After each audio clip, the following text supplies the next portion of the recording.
these nefarious actors infiltrated Canada. You said through the immigration and sometimes the refugee program. How's that possible? I'll just describe cases that are documented in Canadian federal court files. So the big circles had a scheme that they used almost all the time, and that is these very wealthy gangsters from southern China would fly to Canada, either Vancouver or Toronto, and en route they would shred or flush away their identity documents. They would arrive at customs and say, "I'm a refugee, I don't have any identity." And so that was the first step into Canada's immigration system by proclaiming themselves refugees. But as my book shows, literally within days, police in Vancouver and Toronto were onto some of them and documenting how these violent gangsters were terrorizing their own communities. They were, robbing, doing home invasions of wealthy Chinese Canadians that were already well established, Wow. And yet they continued to proclaim themselves as refugees. Now, on the other side, with the higher level gangster that I'm calling the tycoon set in Hong Kong or southern China, it's a corruption.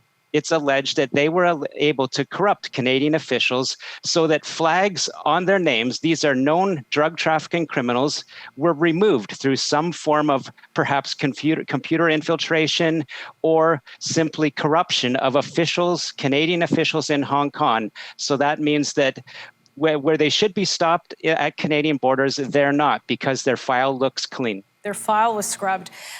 And you mentioned that some of the, when we think of gangsters or narcos, if you will, we think of, low-life criminals, dirty criminals, really in the underbelly of the crime world. And this, to some degree, describes some of these players. But you said they're tycoons. Some of these are very affluent, very white-collar criminals.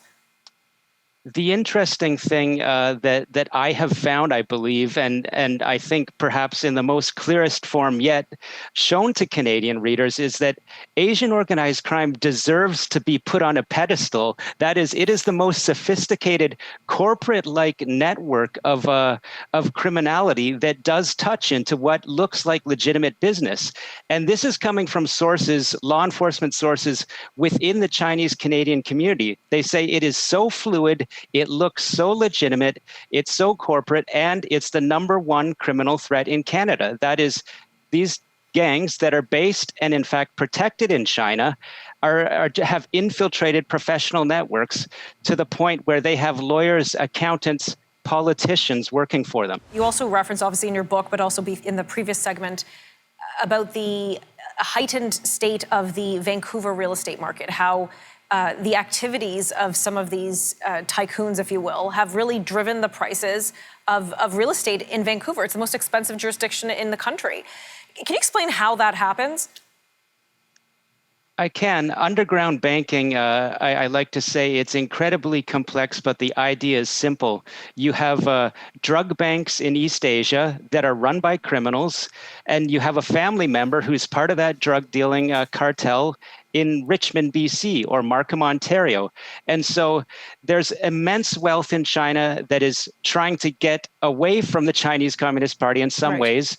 Everyone knows we have a 50,000 capital export barrier in China. But the way to get your money out, whether you're a gangster, just an honest family man, or a loan shark or a corrupt official, is you can get the money out using that drug bank in China and getting a payout in Canada. And of course, the casinos have to be a very important part of that, because when you're putting $500,000 into a gangster's bank account in China, you're getting $500,000 in drug cash in Richmond. You need to essentially launder it, and the casino helps you take that first step to launder it by not turning that obviously dirty money away.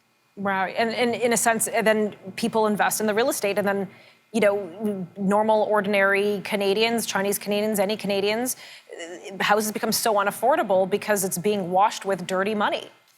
What my research showed was this underground banking has become part of Vancouver's economy through decades. This is how we can see certain streets.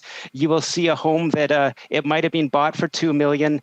It's laundered through loan sharks, and the very same people that are doing casino money laundering are lending out cash to home buyers that have already laundered their chips in a casino and got, a casino check so they can deposit, get a bank draft, get their mortgage, and launder more money. So you have a $2 million mansion turning into a $10 million mansion within a few years. This drives prices. So people often ask me, can you put a figure on how much this has impacted prices? It's difficult. It's difficult to quantify it exactly, but I can say we're talking tens of billions to hundreds of billions of drug money has been laundered in Vancouver.